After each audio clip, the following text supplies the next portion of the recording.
कहानी गणित की दुनिया। कहानीकार है रमेश शर्मा। जमुना जब दुकान पर पहुंची तो उसके हाथ में 20 रुपए का नोट था।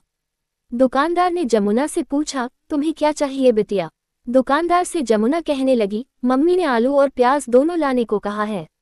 20 रुपए में 10 रुपए का आधा किलो आलू और 10 रुपए का 1 पाव प्याज आएगा। ये कहते हुए दुकानदार सामान तौलने लगा। तौलने के बाद उसने दोनों सामान थैले में डालकर जमुना को दे दिया।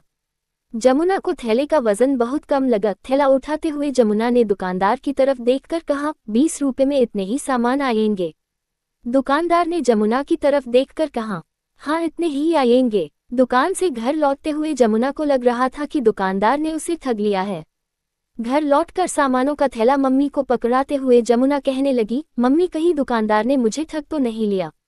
मम्मी थैले का सामान देखकर जान गई कि 10 रुपए का आधा किलो आलू और 10 रुपए का 1 पाव प्याज दुकानदार ने दिया है। मम्मी को विश्वास था कि दुकानदार ऐसा गलत काम नहीं करेगा। फिर भी जमुना ऐसा क्यों कह रही है, इसका कारण वह जानना चाह रही थी। मम्मी ने जमुना से पूछा कि अगर 50 रुपए में 43 रुपए का सामान दुकान से लिया जाए तो दुकानदार कितने पैसे लौटाएगा? जमुना थोड़ी देर सोचने के बाद कहने लगी कि दुकानदार कोई पैसे नहीं लौटाएगा। जमुना की बातें सुनकर उसकी मम्मी हैरान रह गई। वह फिर से जमुना से पूछने लगी, क्यों नहीं लौटाएगा? जमुना ने झट से कहा, क्योंकि दुकानदार बेईमान है। उसकी बातें सुन मम्मी फिर पूछ बैठी, तू ऐसा क्यों कह रही है? जमुना कहने लगी, मैं ऐसा इसलिए कह रही हूँ क्योंकि जब भी मैंने कोई सामान उसकी दुकान से लिया उसने कभी कोई पैसे नहीं लौटाए, बल्कि एक बार तो उसने ये तक कहा कि 2 रुपए कम पड़ रहे हैं तो बाद में दे देना। जमुना की बातें सुन मम्मी हंसने लगी। उसे समझ में आ गया कि जमुना को जोड़ना घटाना ठीक से नहीं आता, इसलिए उसके मन में ये गलत बातें बैठ गई हैं।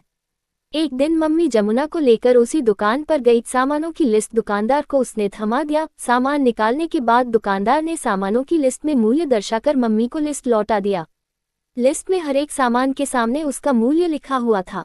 मम्मी ने जमुना से कहा, बेटा कितने रुपए हुए उनका टोटल चेक करके बताओ तो सही है या नहीं।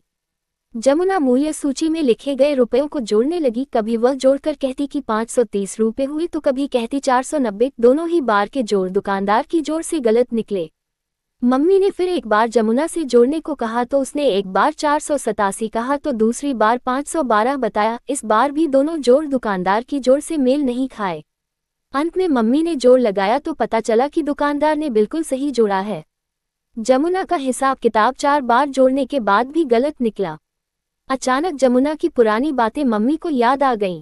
एक बार जमुना ने कहा था, गणित भी कितना बेकार विषय है न मम्मी, इसे पढ़कर भला हम क्या करेंगे?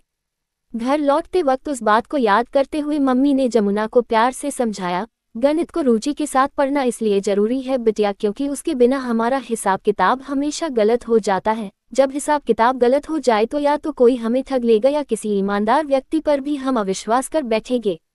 जमुना को गणित का महत्व आज पता चला। उसने ठान लिया कि आज से गणित को वह रुचि से पढ़ेगी। वह इतनी मेहनत करेगी कि उसका हिसाब किताब आगे कभी गलत नहीं होगा।